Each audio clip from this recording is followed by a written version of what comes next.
Good day, viewers. Good to meet you on today's edition of Bystanders at Newsstands on Flip TV. Michael Adekunle, of course, is my name. Today's edition of Bystanders at Newsstands, the Vanguard newspaper dishing out very vital information. Okay, still on the revolution now, protests. Rumpus as DSS gets order to detain Shure for 45 days. Rumpus as DSS gets order to detain Shure for 45 days. With a rider here, detention order renewable after 45 days, says judge.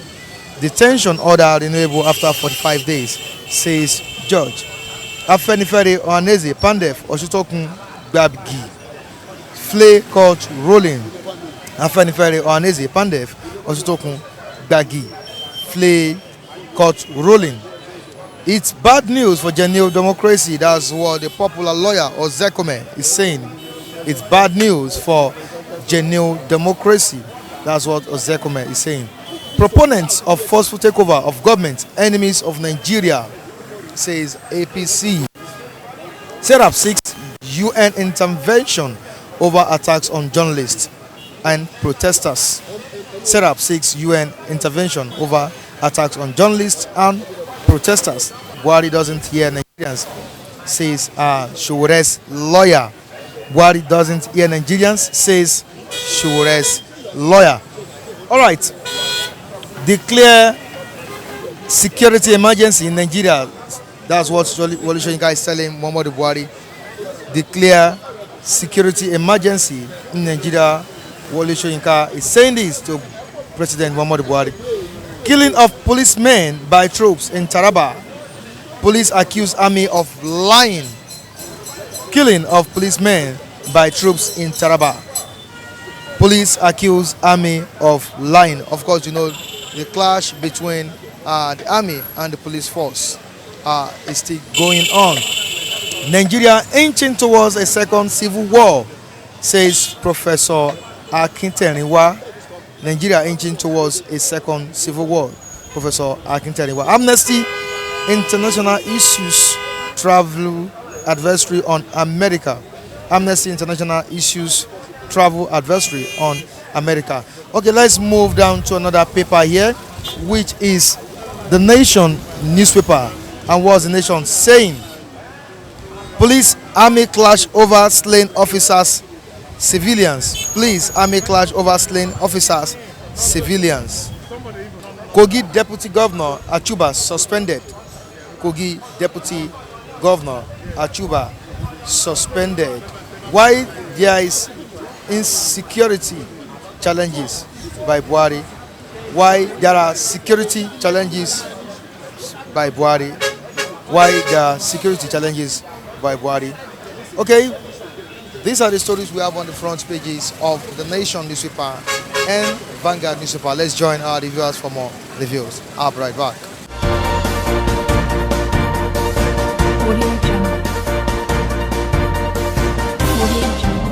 Police and army have been having this clash.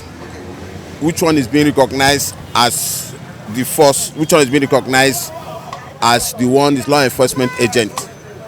Now, the case that happened in Taraba is a very serious issue.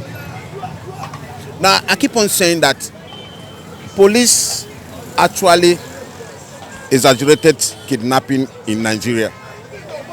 If they do their investigation in a very thorough and clear manner, then they come up with the result. By the time you exaggerate and blow it off, people now saw kidnapping as something, a lucrative business. Like in the case of Evans, they showed Evans this what he has made from kidnapping.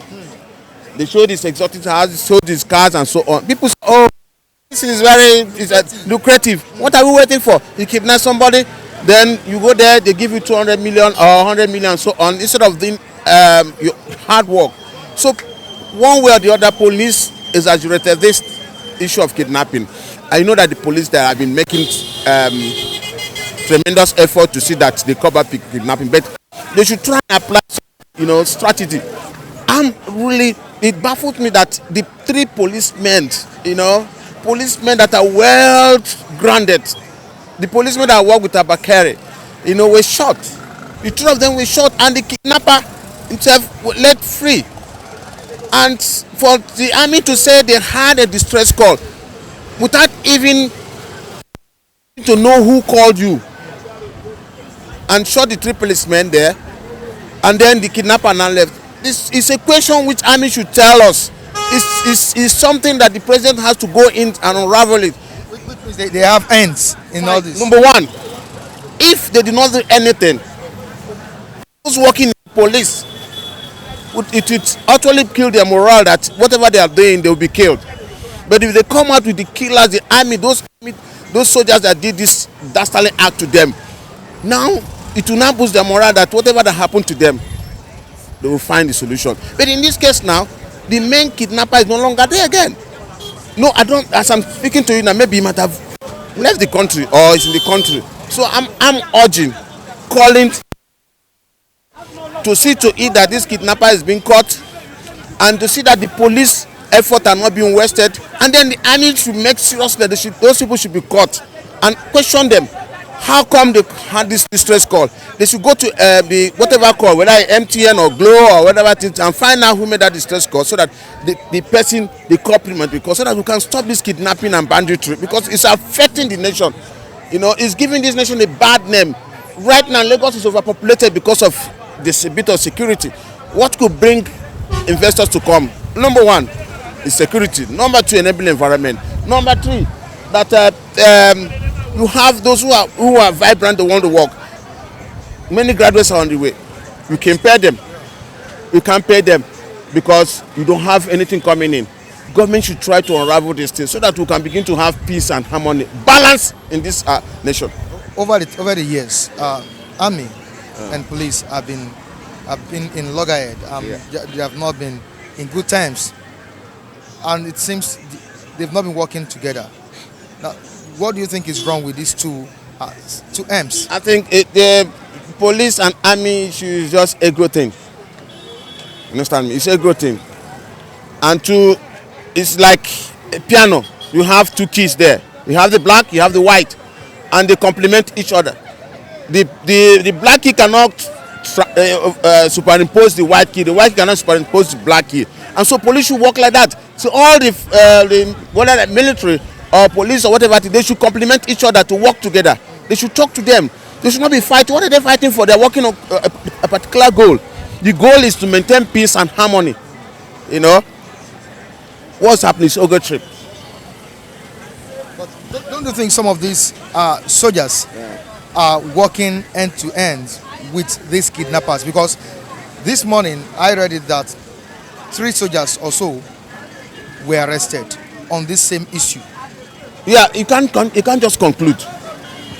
In any investigation, you cannot just conclude until a thorough investigation is being done.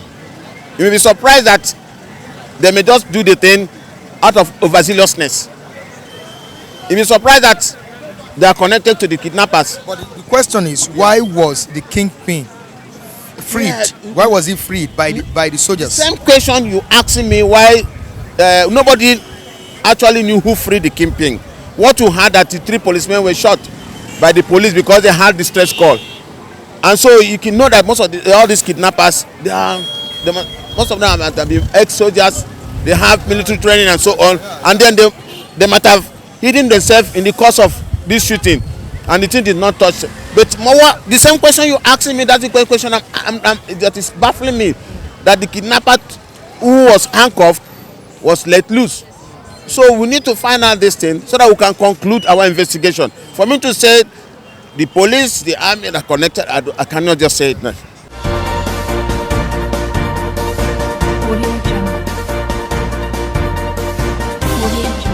You see, the police are regarded as a peace stone.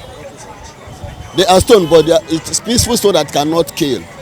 While the army, their code is to kill and not to be killed. Now, 2 of them cannot work in the same direction. In the sense that we have undergone military regime for many good years, and that impact is still in Nigeria. And the present commander-in-chief is a military man. And with all this, for police now daring the army will be a shootout. There will be a shootout. In what sense? In the sense that they will call the police a bloody civilian. Police is a bloody civilian. To be sincere, I have no observation about that. They are civilians. Because their type of training, I keep telling you, they are pistons.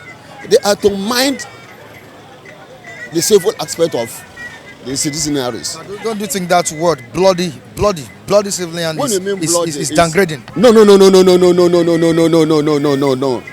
They are regarded as a peace stone. In any part of the world, have you had police and the military clash in any other countries in the world? But it happens in Nigeria. Yes, because they don't know the onions. The police don't know the onions. They want to create themselves by police force. I'm this, I'm that. No. The training of the policeman and the training of the military man is quite different thing entirely. There's quite different orientation, quite different way of thinking. Quite different way of thinking. Now you bring that because you carry you handle arm. I want to equate it with the military. You are doing the wrong thing entirely. To be sincere, let's face the reality. The military is to kill and not to be killed. That is their own code. The police code is a peace stone to maintain peace and order in the society. And now you want to flex muscle with the military man. But in this who is case, to be killed and not to be killed. Their job is to kill and not to be killed. They will not tell you this, but that is their own code. Then you want to flex muscle with them. Then the categories of the military, the setup of the military, the orientation we have in the military, it is not applicable in the other aspect of it because of our laid-down principle. See the cadre, other rank and officer, while the other ranks are biro. Are you a military man? No, you don't ask me that type of question. It seems you are once a military man. No, you can't ask me that type of question. I'm a bloody civilian. As you see me, I'm a bloody civilian. I'm a lousy civilian. But I'm telling you, if you served as a youth corper, the military trained you in some other discipline. You saw the way they impacted discipline on and you obeyed. Now let's face the reality. Let's forget about clash of interests, because you cannot, dare the military with that type of issue.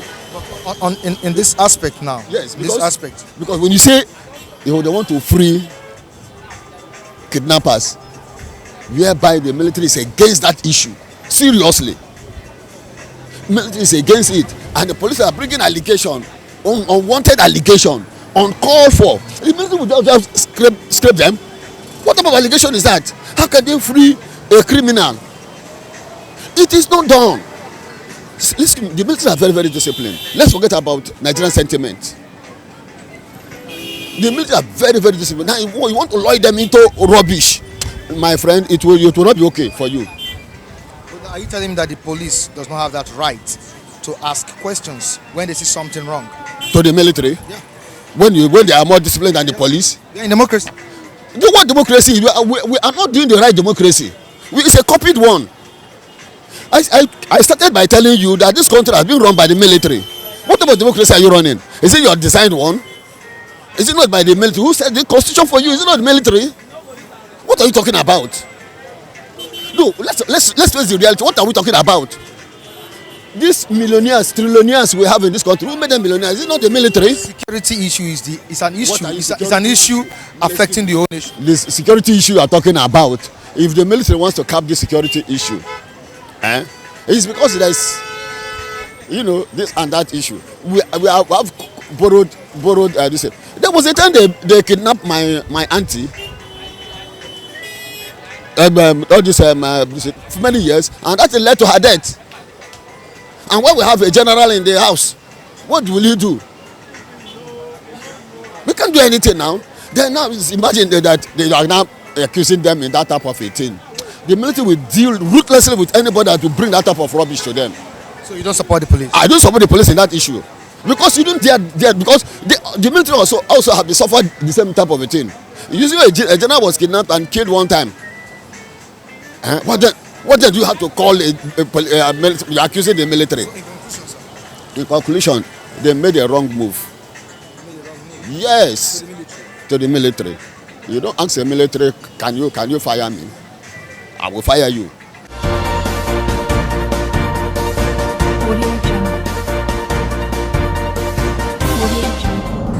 The last person that spoke, there is a place he made a point. Apart from that, other ones that he was talking was just he made a point. This country is been run by the military. The constitution we are using is the military constitution. So what am I even saying? I will give example instance of what Danjuma said last year when he told Nigeria that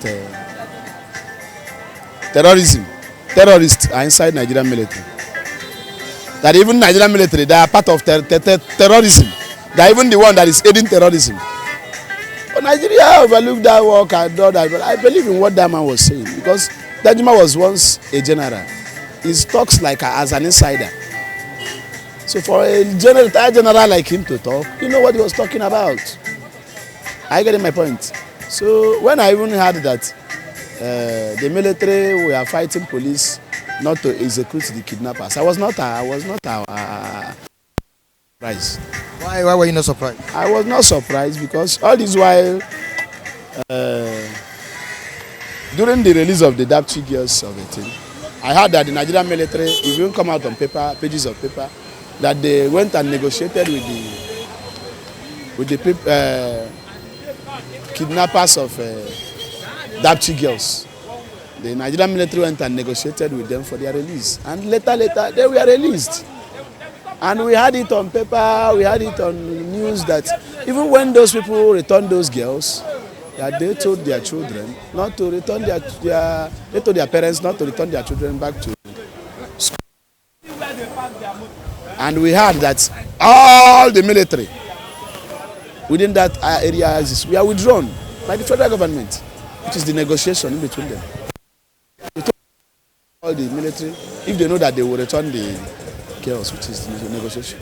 So why are you now telling me if the military can go and have a negotiating agreement with the terrorism group called Boko Haram, it means that Nigerian military equally know where they are and know where they are living and know where they reside. So why would the federal government be deceiving themselves, telling Nigerians that they are fighting terrorism, that they are fighting Boko Haram, while you already know where they are? You can go and negotiate with them. When they kidnapped the Dapchi girls, they started negotiations, and there is one page of paper that showed that with almost about more than five different factions, more than five different factions of Boko Haram sect. That they know their base. Yes, they went and started negotiating, and when the negotiation plan works out, they have an agreement that they should withdraw all the military within that area for them to release those children, which they did, which we knew. So Nigeria are telling us that they are fighting Boko Haram.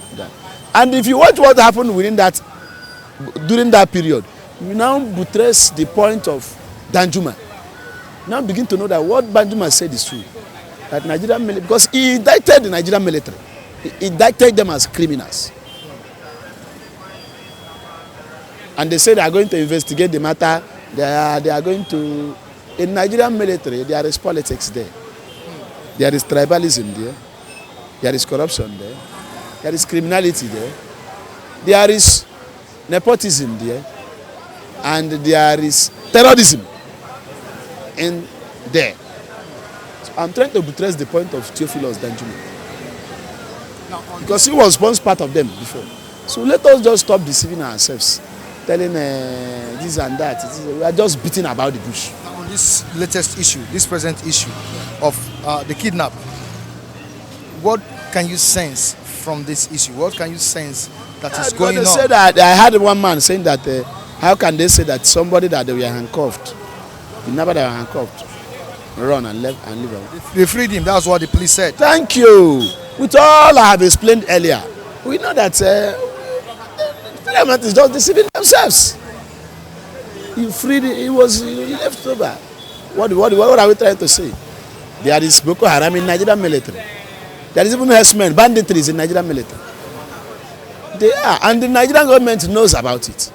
Even when Danjuma accused them, they say that they are going to investigate it. Okay, you are trying to investigate somebody from somewhere, raise alarm over it. Are you trying to tell us that it is there? They have saboteurs. Boko Haram have their agents there. Even among their commanders, there are some people that are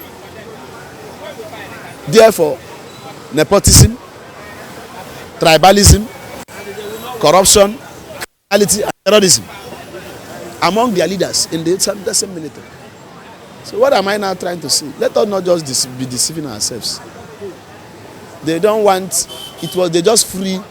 They don't want the police to execute the kidnapper. And the military that does so knows what they are doing. Let us be obvious and sincere to ourselves. Because according to what that man was saying, security is security. Security work is security work. They're supposed to work in harmony. I get my point. For the peace of the country. Because all of them are there for the protection of the life and property of the citizens. So why should the military now be antagonizing the police not to execute the criminals? So my brother, you can see banditry will be killing people. How many people have they arrested so far? Herdsmen will be killing people. How many people have they executed so far? What measures, what drastic measures and proactive measures have they employed so far to curtail the menaces to the barest minimum? So let us not just stop deceiving ourselves. We know if we can tell ourselves the truth, let everything end.